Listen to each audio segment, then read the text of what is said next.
নমস্কার, কেমন আছো সবাই? আজ সকাল সকাল উঠে চলেছি তারকেশ্বর। তোমাদের গতকালের ব্লগে বলেছিলাম যে একটু তারকেশ্বর যাব। এখন ওই ভোর 5:30 মতো বাজে, আমরা বেরিয়ে পড়েছি তারকেশ্বরের উদ্দেশ্যে। আসলে তারকেশ্বরে আমাদের অনেক দিনের একটা মানুষ ছিল। এই দীপ্তর যখন ছোট ছিল তখনেরই মানুষ ছিল যে ওখানে গিয়ে আমরা দীপ্তর চুলটা দেব। মাঝখানে করোনা চলে আসায় দীপ্ত, ইপু আর রিশু কারোরই দেওয়া হয়নি। তাই এবারে একদম আসার আগেই ঠিক করে এসেছি যে এবারে এসে অবশ্যই তারকেশ্বর যাব। আর আমরা পৌঁছে গেছি রিশরাতে, দিদিভাই বাড়ি ছিল, ওখান থেকেই দিদিভাই আর ইপু উঠেছে। আর তারপরে সকলে মিলে চলে এসেছি তারকেশ্বরে। আর বাবার ইচ্ছে যেহেতু এবারেই পুজো দেব, তো সেই জন্য ওই যে বলে না, না টানলে ঠিক যাওয়া হয় না, আমাদেরও ঠিক তাই হয়েছে। অনেকবারই প্ল্যান করা হয়েছে কিন্তু কিছুতেই আর যাওয়া হয়ে ওঠেনি। নেমে পড়েছি তারকেশ্বর। আর এই যে মন্দির চত্বরে পৌঁছানোর আগেই একজন কাকু আমাদের কাছে চলে এসেছেন যে ওখান থেকেই ফুলমালা নেওয়ার জন্য। এই জিনিসটা বড্ড বাজে লাগে। আমার যাকে ভালো লাগবে আমি সেখান থেকেই পুজো নিতে পারি, কিন্তু এই জিনিসটা বড্ড বিরক্তিকর। কিন্তু উনি সাথে তো চলেই এসেছেন, শুধু শুধু ওনাকেই বা কষ্ট দেওয়া কেন? তাই ওনার সাথে সাথেই চলছি, গিয়ে ওখান থেকে পুজোর ফুল, ডালা সমস্ত কিছু নেব। যেতে যেতে রাস্তায় এদের ফুল দরকার, ওরা নাকি মহাদেবকে দেবে। ওই যে আসার সময় একটা এনেছিল, ওটা রাস্তায় আস্তে আস্তে পড়ে গেছে। তাই দুজনের এখন বায়না হয়েছে ফুল চায়। কোথায় ফুল পাবো? দোকান অবধি কেউই অপেক্ষা করছে না। সেই জন্য এই হলুদ ফুলগুলো পেয়েছি, এগুলোই ওদেরকে একটু দিয়ে দিই, একটু তো শান্ত থাক। তারপরে চলো ঝটপট করে চলে যাক মন্দিরের দিকে।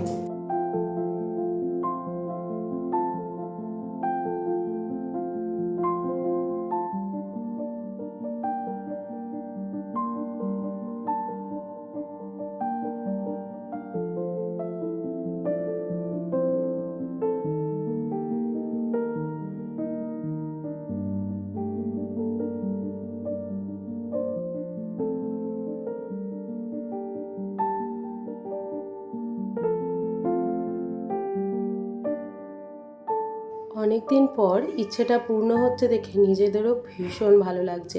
আর মন্দির চত্বর এখন সম্পূর্ণ বদলে গেছে, এত চারিদিকে পরিষ্কার পরিচ্ছন্ন, এত সুন্দর। আমি প্রায় ওই 12-13 বছর পরে আসলাম, কিন্তু যেই 12-13 বছরে পুরো জায়গাটা পরিবর্তন হয়ে গেছে। যথেষ্ট সুন্দর চারিদিকে হয়ে গেছে, আর ব্যবস্থাপনা তো খুবই ভালো লাগছে এখন থেকে দেখে। চলো মন্দিরের ভেতরে যাই, তারপর দেখা যাক ঠিক কীরকম অবস্থা হয়ে রয়েছে।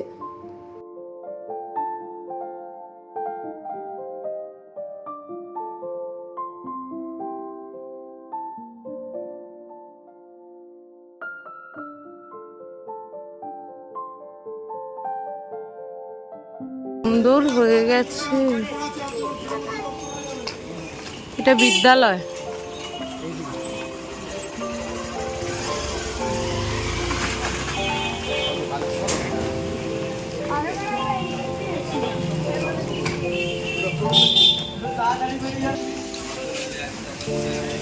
চলো দুধ পুকুরে স্নান করবো আমরা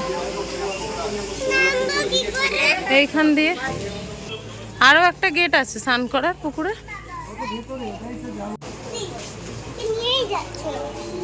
না, ওই যে সামনেটা দিয়ে ফেলবো, আমরা নামবো তো পুকুরে, নামবো তো দুধ পুকুরে।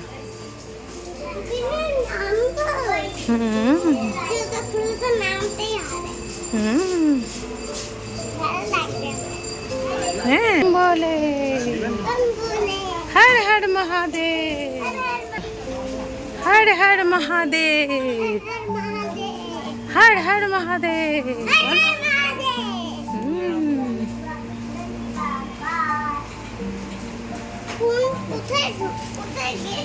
হ্যাঁ সবাই এদিকে তাকাও।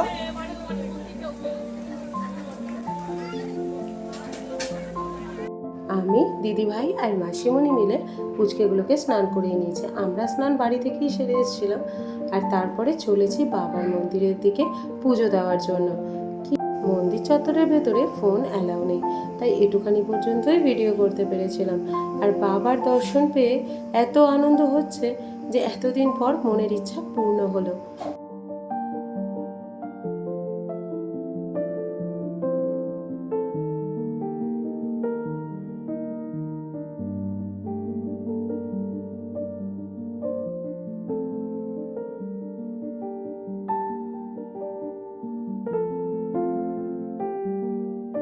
পুজো দেওয়া একদম শেষ, আর বেরোনোর সময় এদেরকে মালাগুলো পরিয়ে দিয়েছেন। তো সেই জন্য এরা এগুলো নিয়ে খুব আনন্দ করছে। মন্দিরের এক অদ্ভুত নিয়ম, ছেলেরা জামা পরে যেতে পারবে না, তাই তোমাদের দাদাকে এভাবেই যেতে হলো।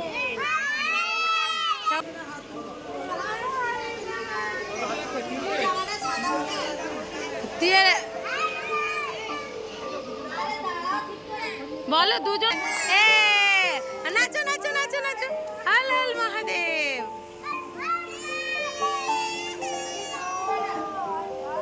পুজো দেওয়া আমাদের প্রায় শেষ। আমরা এখন চলে যাচ্ছি দোকানে, যেখান থেকে আমরা ডালি নিয়েছিলাম। চারপাশের পরিবেশ এত সুন্দর লাগছে, মনে হচ্ছে এখানেই থেকে যায়। এত সুন্দর চারিদিকে মহাদেবের ধ্বনি সবাই বলে যাচ্ছে, এত দারুণ লাগছে যে এখান থেকে যাওয়ার কোনো ইচ্ছাই হচ্ছে না।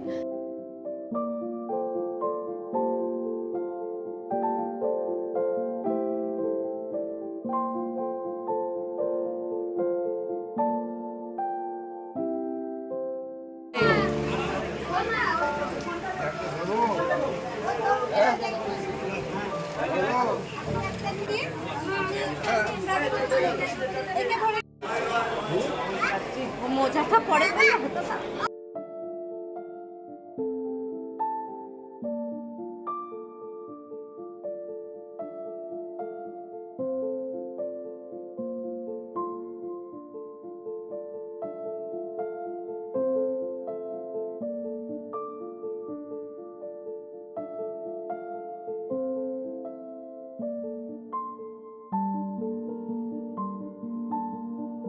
যেতে যেতে এই রাস্তার দুপাশটা আগে যখন এসেছিলাম প্রচণ্ড ঘিঞ্জি ছিল, আর এত ভিড় ছিল আমরা ঠিক করে পুজো দিতেই পারিনি। কিন্তু এবারে খুব সুন্দর করে পুজো দিতে পেরেছি।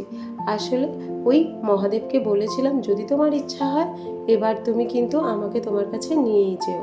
মহাদেবের এবার ইচ্ছা হয়েছে, ওনার ইচ্ছাতেই গেছি, আর খুব সুন্দরভাবে পুজো দিতে পেরেছি। তোমরাও তারকেশ্বর গেলে একটু সকাল সকাল যেও, তাহলে দেখবে সুন্দর করে ফাঁকায় ফাঁকায় সুন্দর পুজো দিতে পারবে। আর এখন আমাদের পেয়ে গেছে প্রচণ্ড খিদে, তাই ভাবছি একটুখানি কচুরি খেয়ে নেব। আমরা যেহেতু নিরামিষই খাই, তাই এখানে একটা নিরামিষ কচুরির দোকান দেখে চলে আসলাম। চলো ঝটপট করে খাওয়া সেরে নিই। আর খাওয়া শেষে যখন যাচ্ছি, দেখো চারপাশে এত সুন্দর পেন্ট করা আছে, খুব সুন্দর করে ফেলেছে এখন তারকেশ্বর। তোমরাও এসো, আর অবশ্যই বাবার কাছে পুজো দিয়ে যেও। রাস্তার দুপাশে এত সুন্দর করে পেন্টিং করা আছে, সত্যিই চোখ জুড়িয়ে যাওয়ার মতো। আর কিছু হোক না হোক, আমাদের কলকাতা কিন্তু সুন্দর হয়েছে, এটা কিন্তু মানতেই হবে। চলো, দেখা হচ্ছে আগামীকাল আরেকটা নতুন ব্লগের সাথে। সকলে খুব ভালো থেকো, সুস্থ থেকো, আর আমার পাশে অবশ্যই থেকো।